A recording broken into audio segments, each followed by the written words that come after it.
Okay, so guys, hey, what's up? Welcome to another episode of Tech and Time Labs. It's still your boy Sage Oni, and yeah, let's get on to the business of today. So yeah, right in front of me is a Ford Fiesta 2019, and I believe, as we all know, this is the last year we'll be getting the Ford Fiesta in the United States. Down in the UK, basically generally through Europe, Germany, they already got the next generation Fiesta right now, and they'll keep getting it for the next couple of years. I don't know when Ford would actually be stopping the production out there, but for now, this is bye bye to the Fiesta in the United States. So with that being said, this year we've got five trims to look at. We've got the Ford Fiesta S, the SE, the SE hatchback, the ST line, and the ST. Now, this all vary in different ways, with of course, the S being the entry level, and the one I actually got tested today is the SC without the appearance package. But yeah, I'll be going into those differences and what they are very soon. So yeah, let's get down into the business of today. So under the hood is a 1.6 liter four-cylinder engine which delivers a 120 horsepower and 112 pounds of torque. Now you might think that is very small for a car of this size, but when you think of the size actually and you put that into place, especially the weight of the vehicle, you discover the 112 pounds of torque at 120 horsepower is way more than enough to actually get this car moving. Now that doesn't get you from 0 to 60 in as little as, let's say, 6 seconds or 5 seconds, but it still works. It performs at par or to the level which it's technically designed to work. So that actually is it. Now for the S trim, as we're talking about, it's very basic. There's nothing really exciting about this vehicle. It's got a rear view camera by default, which is probably the only thing I could actually say about this vehicle. It's got a 6-speaker audio system, which is basic throughout all the trims we'll be checking out today, and that's it. Pretty much, it's just a basic vehicle. The SE, on the other hand, gains a full center console, which actually, let me go into this before I actually go more further into the details. On my testing this out, I actually discovered this car looks literally like you're jumping into a robot. Like, think of you driving Bumblebee or taking control of Bumblebee today. That's literally what it feels like, sitting behind the console, behind the wheels of this vehicle. All the buttons, all the control, just all over the place. It's just insane, actually. And if you do drive the SD version with all the consoles, the accent lighting and all that into it, it's just insane. Actually, it feels like you're in a different space and a different time. But coming back into where we had before, so the SC sports the similar engine as we have on the S, with the major difference being cruise control, full center console, automatic headlights, wiper activation, and definitely gains the Ford My Key, which pretty much allows you to control the vehicle.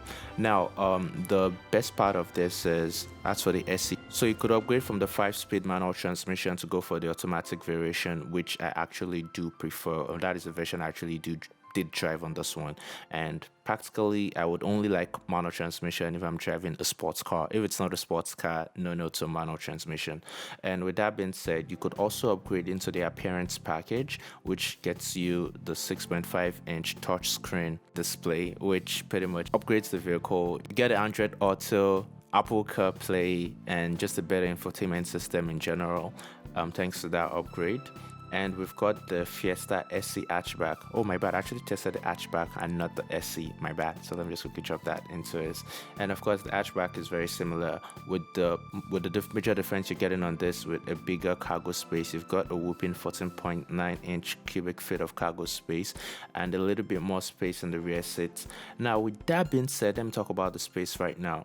This car is very small. If you're 6 foot tall or anywhere near 5'10" and above, which is where I am, pretty much this car is going to be a little inconvenient or very, very uncomfortable for you to actually ride or drive in. And if you're driving in it and you're okay, you won't be able to sit in the rear seat. So that should be something to look into. Once you're above 5'10", this vehicle is automatically not for you. I'm sorry. You have to look somewhere else. You could still manage it as a driver, but definitely not as a passenger driving in or riding in this vehicle. So on the ST lineup, you've pretty much got an upgrade into the appearance package. So it comes by default with the appearance package, but you've also got a few other things that actually make it more beautiful. You've got the leather wrapped steering, the red accent stitching, you've got the 16-inch aluminum wheels, and pretty much just all these extras that makes it more beautiful. So it just becomes a little bit more, let me call it chic, fancy, and cuter thanks to the upgrade. That's pretty much the ST line. And if you go into the Fiesta ST, this comes bundled with by default the appearance package and the weather package, which gives you things like the heated seats, the heated side mirrors, and all those extras that just makes it amazing. And of course, you've got an upgrade in the system itself. And when I say the system itself, I'm talking about the engine, the suspension, all of that, because the ST is designed to actually be the sports version. So it comes primarily with just the 6-speed manual transmission. It doesn't have the automatic variation, which sadly I wish it did. But on the engine or in the hood, right now you've got 197 horsepower from a 1.6 liter turbocharged engine, and of course that delivers 202 pounds of torque, which is insane for a car this size. That means you actually get a quick responsive vehicle. Now I didn't test this out, but I would almost expect it to deliver anything between 6 to about 6.5 seconds in 0 to 60 miles per hour from this specs pretty much. But this costs you a whole lot, starting somewhere around $21,340 just right out of the bag. At that price you could probably get yourself a much bigger sedan with many of these features already bundled in. Just my take on that. But the ST is designed to pretty much be the sports version, so you've got the bigger rims too, or the bigger wheels. That's a 17-inch radial aluminum wheels, and of course you've got the unique sport suspension that is designed to just make this car shine. The outside too is way more crisp, it's way more beautiful with all the spoilers and the accented hook, and of course the special ST logo put on it. It just looks so beautiful on the front and on the rear. So that's it pretty much. Let's go into the drive and the overview of this. So bottom line, would I recommend the Ford Fiesta 2019? Considering it's the last version you'll be getting in the United States, I'll probably say yes for those who love compact vehicle. The hatchback actually really looks nice. I'm not really so much of an hatchback person. The Subaru was the first one. That's the Subaru Impreza was the first one I actually tried and liked. This Ford Fiesta probably comes a little bit close to that, but not anywhere close, which means I would actually recommend you going for the Subaru Impreza over the Ford Fiesta. But if you're into this kind of like stuff and you actually want a smaller, more affordable compact vehicle, or subcompact vehicle actually, which is the category which it belongs to, I would say definitely you could go for the Ford Fiesta. And the version I definitely, or the trim I would recommend is the SC with the appearance package, because I would always want a vehicle with Android Auto or at least Apple CarPlay, so you could use your map, your navigation, and all of that, and it just makes your vehicle much more I'll call it smart, more intuitive, and much more controllable for you, and kind of like get a better experience out of your vehicle. So that's my overview. For most of the trims, you get about 27 miles per gallon in the city and about 37 miles per gallon on the highway. Although me trying it, the max I was able to get was about 34 on the SC trim, which is the one I tried, and I actually did mostly highway driving for about 400 miles.